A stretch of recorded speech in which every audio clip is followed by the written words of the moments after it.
Good evening, ladies and gentlemen. This is Jorge again, and this is an unboxing video. Today we've got this jewel, this little jewel, or not so little, to be honest. This is Pacific War, the struggle against Japan, 1941 to 1945, and the designer is none other than the legendary Mark Herman. Now, Mark Herman is the same guy who has created Empire of the Sun.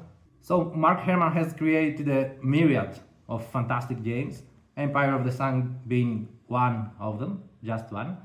And since our tutorial of Empire of the Sun is coming to an end very soon, it has been a long tutorial, 10 parts and much effort, much blood and tears. But since we are coming to an end and hopefully we will follow it up with a playthrough, maybe another Pacific War game that we would like to touch is this one, Pacific War. And as you see by the box, it is a pretty hefty one. The quality is very good. I will come to it in a second. And here you can see a sample of the map where the operations are taking place. As you might also see, the complexity is of the charts and the solitaire suitability is very low. You can try some solo action just to learn the game, and other than that you have to find a buddy to play it with. Here is a sample of the counters and the list of the game contents.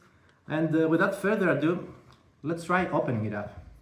It's gonna take a longer while than usual, as you may guess. And here we've got the endless quantity of components and maps. Let's start with the map itself, or the maps themselves, to be honest, because this is two parts as far as I can see. If this intimidates casual gamers or light gamers or even normal war gamers, well, that's the purpose of it, to intimidate you, so don't be surprised. So this is the Pacific Ocean, or actually half of it, because we've got another map like this. And of course we've got to make some adaptations to the table, like this, for example. This orientation might help.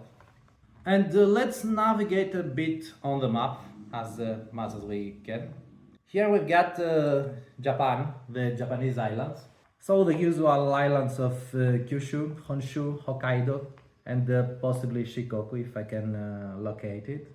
And then we've got the Aleutian Islands and Alaska, and of course this plays its own part. There was a campaign in the Aleutians. Then we've got China, Siam, and Indochina. Then we've got the Dutch East Indies, and then we've got New Guinea and Australia, and a myriad of islands in the Pacific that were battle places or campaign targets for Japan or for the Allies, respectively. Now, since we've got a look at this little beautiful map, there's a lot of, charts and aids here, but we won't bother with them. It's just an unboxing video. This is a rulebook, battle scenario rules manual, and this is the engagement scenario rules manual, because just one rulebook would amount to no rulebook. We need more than one, of course. This is just for an example of play. We've also got some smaller paper maps for some specific scenarios, like the Coral Sea one. This can fit much easier on the table. And now this is the real rulebook. Core rules manual, and also a scenario booklet to cover the various scenarios of the war.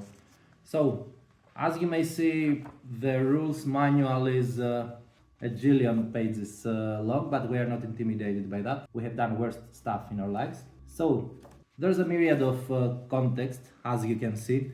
We've got everything like engineering, replacement, or even lighting conditions, and resource hexes, and countries, deactivations, everything you might imagine that might relate to the Pacific War.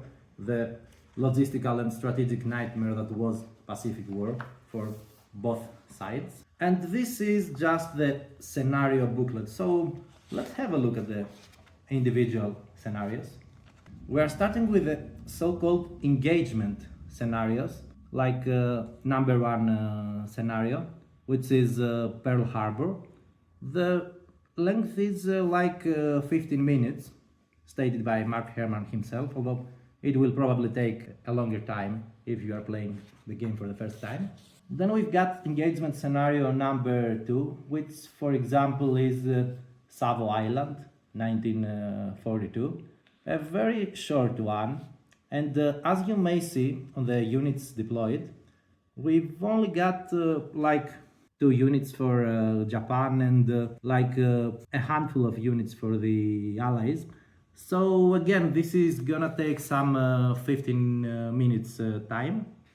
We've just got a small handful of units and very simple conditions and stuff. So these are kind of the first stepping stones in learning the game, because as you may guess, it is humanly impossible to dive directly onto the longer scenarios. So we start with a bunch of engagement scenarios like this one, and then the length varies, but it's not so lengthy scenarios by any stretch. We see like 10 minutes here or 10 minutes here. And then we proceed to the battle scenarios. Like, first one, Battle of the Coral Sea. A very interesting and fascinating battle. Like, this one might take 2 or 3 hours, says Mr. Herman, and we gotta believe him. And this is the setup of units for the Japanese and the Allied player. So, as you see, it is escalating slowly, gradually. We get into lengthier scenarios. And then we've got the campaign scenarios. Campaign scenarios mean like playing a whole bunch of months of the campaign, or years maybe. Like this one is 3 months, it's a short one, December 1941 through February 1942. Again, a handful of units gradually increasing for both sides. And then the campaign scenarios get lengthier, like this one is 3 hours long. We now have a normal game in our hand, like 3 hours, or possibly this one, which may extend like up to 10 hours. Stated, this is the southern conquest, like the Japanese trying to conquer the southern countries, I imagine, like Dutch East Indies. Various campaign scenarios to follow, like 25 hours is the playtime indicated for this one, campaign scenario number 6, breaking the Bismarck barrier. This refers to a turning point of the Pacific War, like the Allies regaining the initiative in the Bismarck Sea and the Solomon Islands and starting to counterattack and gain their ground back against the Japanese.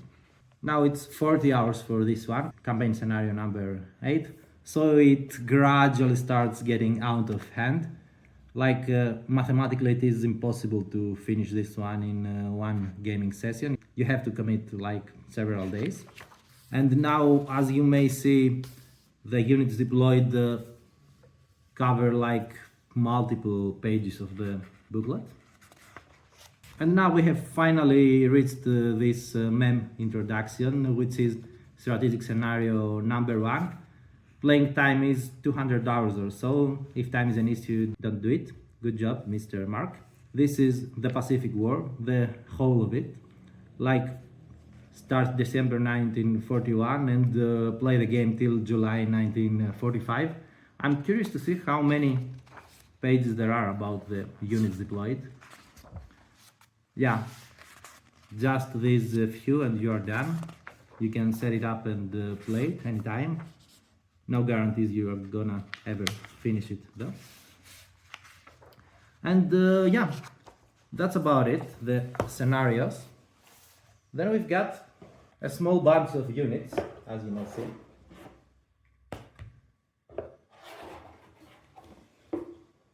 No wonder the box was so hefty, you have to admit.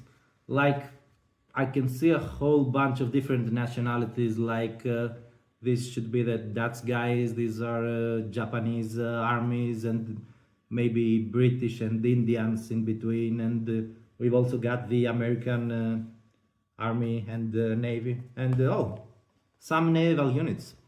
Yeah, we've got some naval units to play with. Every naval unit has its own name.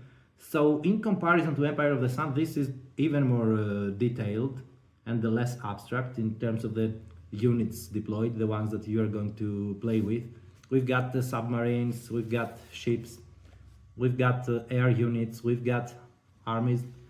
And you might wonder, after creating Empire of the Sun, did Mark really want to create something more detailed? And the answer is, if I'm not mistaken, Pacific War predates Empire of the Sun. It was a very old project that has been kind of resurrected recently through this printing. And this is a very renovated version of Pacific War, this old game, with brand new counters and quality of life aesthetic changes. And even these short scenarios that might allow the game to be more playable and possible for new players to start and gradually incorporate the rules by starting with the short scenarios. Oh, we are finished. Yeah, just these few counters. I guess it's gonna take a full hour or so to manage the counters themselves. And then we've got a bunch of charts here, and these are tracks.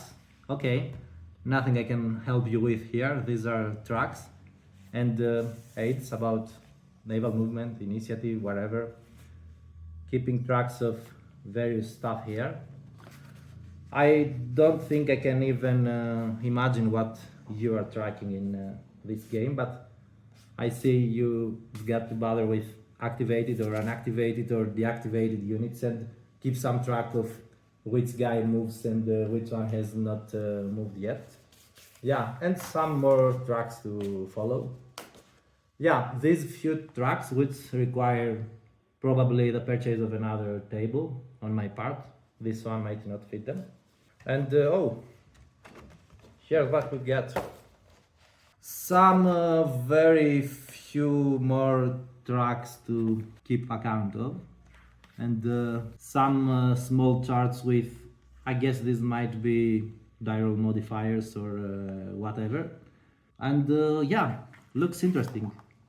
I guess I will have mastered this one in 20 years or so, and stay tuned because I will be presenting a tutorial about this. And we are nearing the end of the box contents, and okay, we've got some records, fancy ones to keep the replacements. Oh, and look what we've got here. Wonder what it is? Yeah, me too. Shipping attrition. Yeah, because shipping might not safely reach its destination. I guess it might be attacked or attrited by supply issues or so. So we've got some letters and some numbers and some really advanced maths to apply here. And yeah, some helpful charts to help us with air naval combat or ground combat or combat in general. I guess this is all clear, not really maths explanation needed. And then I can't even imagine what this stands for. It reads search chart, so my guess is that it kind of regulates how search units perform search and the chances of them being successful or no. A fancy shape, will take us a long time to understand what its purpose is. And the same for the Japanese, or of course it will not be the same, it might bear a lot of differences. And yeah, thanks for your patience and staying with me till the end. This were the handful of contents we've got for this game. As you might see, the map is of a very good quality. The cardboard and the ink and everything is of very good quality. And I would be excited to try the introductory scenarios someday. Not promising a tutorial very soon though, but it might happen in the future.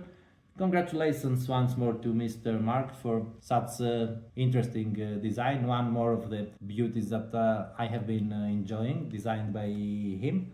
And good luck with his next project. So thanks for watching. If you like this stuff, feel free to like and subscribe to the channel. You will be regularly interrupted with much interesting notifications about interesting stuff. More war games are to come, tutorials, playthroughs. So again, thanks for watching. Goodbye.